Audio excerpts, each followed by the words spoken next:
अगर 6 बच्चों के नंबर 85, 73, 90, 64, 86 और 70 हैं तो आप सिर्फ एक नंबर में कैसे बता सकते हो कि इन बच्चों का प्रदर्शन कैसा रहा।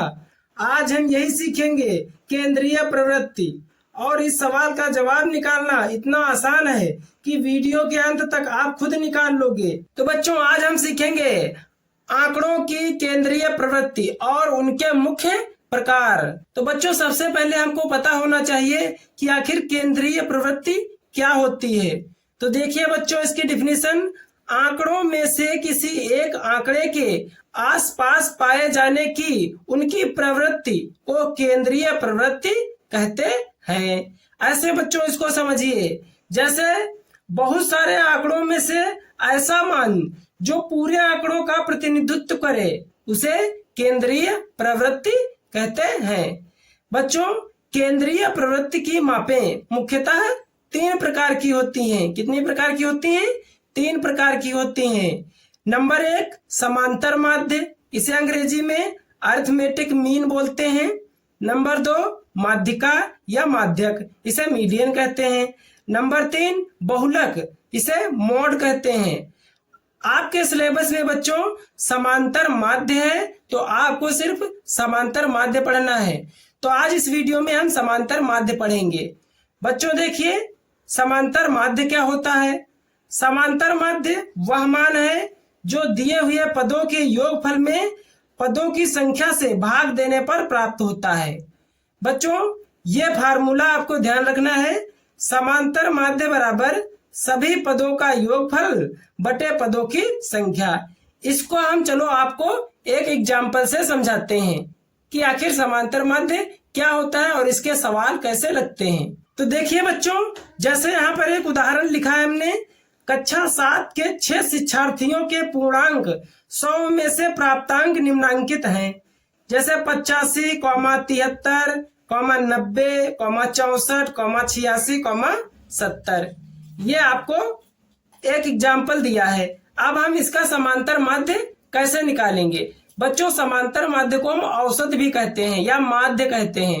तो हम कैसे निकालते हैं, तो देखिए बच्चों कैसे निकालेंगे। हम लिखेंगे समांतर माध्य बराबर बच्चों जितनी संख्याएं दी होती हैं, जैसे 1, 2, 3, 4, 5, 6, इन सभी संख्याओं का योग करेंगे। तो बच्चों कैसे योग करेंगे, हम लिखेंगे 85 plus 73 plus 90 plus 64 plus 86 plus 70। और बच्चों हम बटे में क्या लिखेंगे कि कितनी संख्याएं हैं, कितनी संख्याओं को हम जोड़ रहे हैं। तो देखो 1, 2, 3, 4, 5, 6 संख्याएं हैं तो हम बटे में लिखेंगे 6 और हम इसको भाग दे देंगे। तो बच्चों सबसे पहले ऊपर वाली सभी संख्याओं को जोड़ना है। तो मुझे जोड़ के बताओ आप जल्दी से कितना आएगा। इन सभी को जोड़ो और बताओ कि कितना आएगा जोड़ करके। बच्चों जोड़ो 85 plus 73 plus 90 plus 64 plus 86 plus 70, जोड़ो जल्दी से।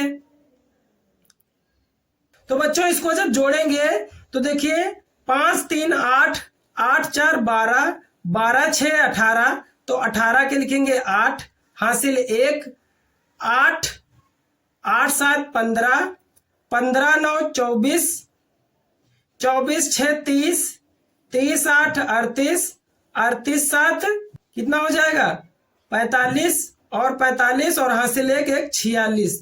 तो बच्चों ये हो जाएगा 468 बटा 6। अब इसको हम भाग देंगे। तो देखिए यहां लिख लेते हैं 468 बटा 6। बच्चों इसको भाग दो, देखो 6 कम 6, ये कितने से कटेगा, ये कटेगा बच्चों 6 सते 42 बचा 4 हो गया 48, 6 अट्ठे 48। तो ये कट गया, कितना गया आंसर 78। तो बच्चों देखिए इसका औसत आ गया 78। तो हम कहेंगे कि इसका समांतर माध्य कितना हो गया 78 यानी 78। ठीक है प्यारे बच्चों, इसी तरह आपको निकालना है। रुकिए बच्चों, अगर हम यहाँ पर इन संख्याओं का क्रम बदल दें तो क्या समांतर माध्य चेंज हो जाएगा? बताओ जल्दी से सोच करके। इसका जवाब है बच्चों नहीं, इसको किसी भी क्रम में चेंज करके रख दें, इसका क्रम चाहे जितना आप बदल लो, आपका समांतर माध्य चेंज नहीं होगा। क्योंकि बच्चों देखिए, हम ऊपर सभी संख्याओं को जोड़ रहे हैं और आप चाहे इसको पहले लिख लो चाहे इस संख्या को बाद में लिख लो, जोड़ने पर तो सेम ही आएगा। ठीक है प्यारे बच्चों, तो समांतर माध्य चेंज नहीं होगा। बच्चों अब आगे देखिए, अब हम यहाँ पर सीखेंगे अवर्गीकृत आंकड़ों से समांतर माध्य की गणना जब बारंबारता नहीं दी गई हो।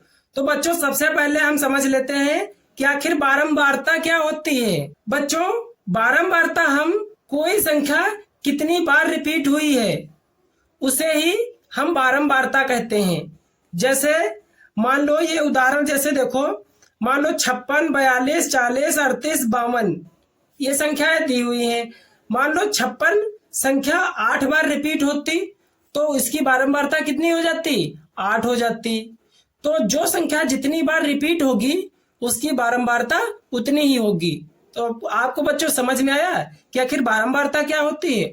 और बच्चों बारंबारता को हम F से दर्शाते हैं। कैसे, किससे दर्शाते हैं?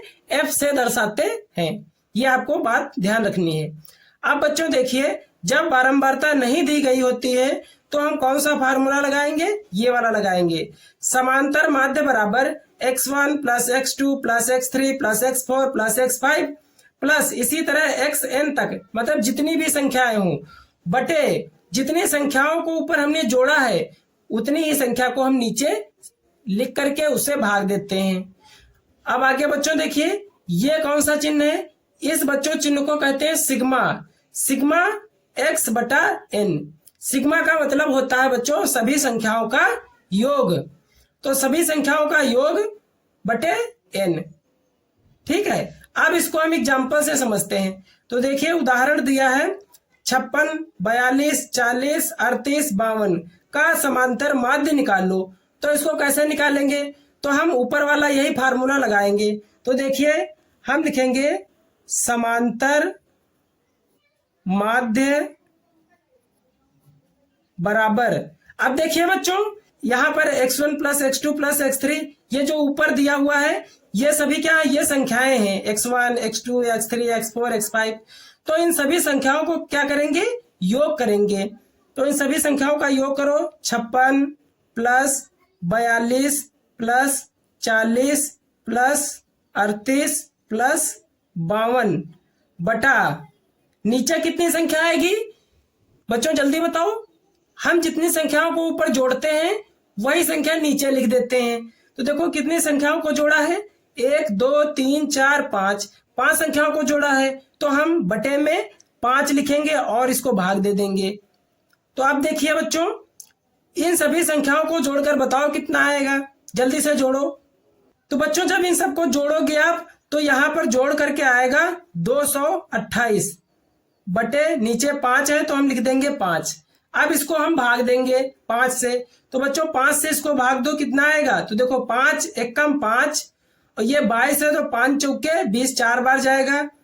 ठीक, 5 चौके 20। अब यहाँ बचा 2 हो गया 28, तो ये जाएगा 5 25। यहाँ बचा 3, दशमलव लगाएंगे 0, 5 छक्का 30, ये कैंसल हो गया। कितना आ गया?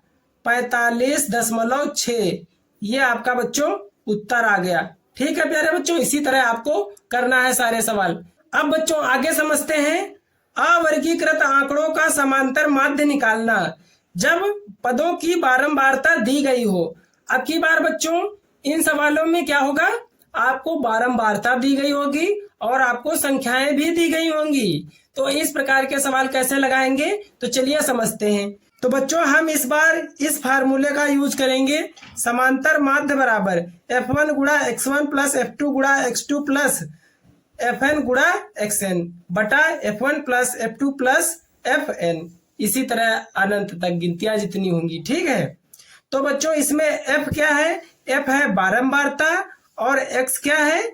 उसी की संख्या जिसकी बारंबारता f1 है। ठीक है, तो जो आपको संख्या दी हुई होगी उसी की संगत बारंबारता से हम गुणा करेंगे और प्लस इसी तरह हम सभी संख्याओं को उसकी बारंबारता से गुणा करके और जोड़ लेंगे, बटा फिर नीचे बारंबारता को जोड़ेंगे और उससे भाग दे देंगे, बराबर सिग्मा एफ एक्स बटा सिग्मा एफ। तो ऊपर बच्चों सिग्मा का मतलब होता है योग, एफ का मतलब होता है बारंबारता और एक्स का मतलब होता है संख्या। तो संख्या और बारंबारता की गुणा करके सभी का योग कर लेंगे, बटा सभी बारंबारताओं का योग कर लेंगे। सिग्मा का मतलब होता है योग, ठीक है। तो हम इस प्रकार के सवालों का समांतर माध्य 3 स्टेप में निकाल लेंगे। तो बच्चों हम कौन कौन से 3 स्टेप हैं, अगर आप इन 3 स्टेप्स को याद रखोगे तो आपसे सभी सवाल लग जाएंगे। तो देखिए पहला स्टेप है, सबसे पहले प्रत्येक पद में संगत बारंबारता से गुणा करते हैं, प्राप्त गुणनफलों का योगफल ज्ञात करते हैं, गुणनफलों के योगफल को बारंबारताओं के योगफल से भाग देते हैं। यही आपके 3 स्टेप हैं। तो सबसे पहले क्या करेंगे, जो संख्या दी गई होगी उसी के संगत बारंबारता से गुणा कर लेंगे। उसके बाद जो भी आपको गुणा मिलेगी सभी के गुणनफलों को जोड़ लेंगे। उसके बाद बारंबारता को जोड़ेंगे और बारंबारता से उसको भाग दे देंगे, ठीक है। अब चलो मैं आपको एक एग्जांपल से समझाता हूँ। जैसे बच्चों यहाँ पर देखिए एक उदाहरण है, एक कक्षा के 40 शिक्षार्थियों के किलोग्राम में भार के आंकड़े निम्नवत हैं। भार किलोग्राम में यानी एक्स दिया हुआ है 40, 41, 42, 43, 44, 45। अब देखो बच्चों बारंबारता एफ से दर्शाया गया है। इसको देखो बारंबारता 40 की बारंबारता 8 है, 41 की 4 है, 42 की 6 है, 43 की 10 है, 44 की 6 है और 45 की 6 है। तो बच्चों सबसे पहले क्या किया जाएगा, सबसे पहले ये जो भार किलोग्राम में दिया है 40 और इसकी बारंबारता, तो इसकी और इसके बारंबारता से हम क्या कर लेंगे, गुणा कर लेंगे। तो हम कैसे लिखेंगे, तो देखिए इसको कैसे लिखेंगे, पहले भार लिख लो, देखो ऐसे लिख लो आप 40, फिर कितना है 41, फिर 42, फिर 43, फिर 44, फिर 45। अब देखिए आपको बारंबारता कितनी दी हुई है, 40 की बारंबारता 8, 41 की 4, 42 की 6 और इसकी 10, इसकी 6 और इसकी 6। तो अब बच्चों देखिए अब क्या करेंगे, इनकी और इनकी गुणा करके हम यहाँ पर लिख लेंगे इनके गुणनफल। तो इनकी गुणा करो तो 8 की गुणा 40 से करोगे तो 8 चौके 32, तो कितना हो जाएगा 320। इसकी गुणा इससे करोगे तो 4 एकम 4, 4 चौके 16, 164। देखो 6 की गुणा 42 से करेंगे तो 6 दूनी 12 के 2 हासिल 1, 6 चौके 24, 1 25, 252। देखो इसकी गुणा करेंगे तो ये आ जाएगा 430। इसकी गुणा करेंगे तो 6 चौके 24 और 6 चौके 24, 2 26। इसकी गुणा करेंगे तो 6 पंचे 30 का 0 हासिल 3, 6 चौके 24, 3 27, 270। अब बच्चों आपको क्या करना है, आपको सिंपल क्या करना है, ये बारंबारता को जोड़ लेना है। बारंबारता को जोड़ो और इन संख्याओं के गुणनफल को भी जोड़ना है, ठीक। बारंबारता को एफ से रिप्रेजेंट करते हैं, संख्या को एक्स से, तो इसको लिख लो आप। और ये क्या है आपका, दोनों का गुणनफल, ठीक है मेरे बच्चों। अब इसको जोड़ो बारंबारता को, देखो 8 4 12, 12 6 18, 18 10 28, 28 6 34, 34 6 40। तो ये कितना आ गया, 40 आ गया। तो हम लिखेंगे एफ बराबर 40। अब देखिए सिग्मा एफ आपका 40 आ गया।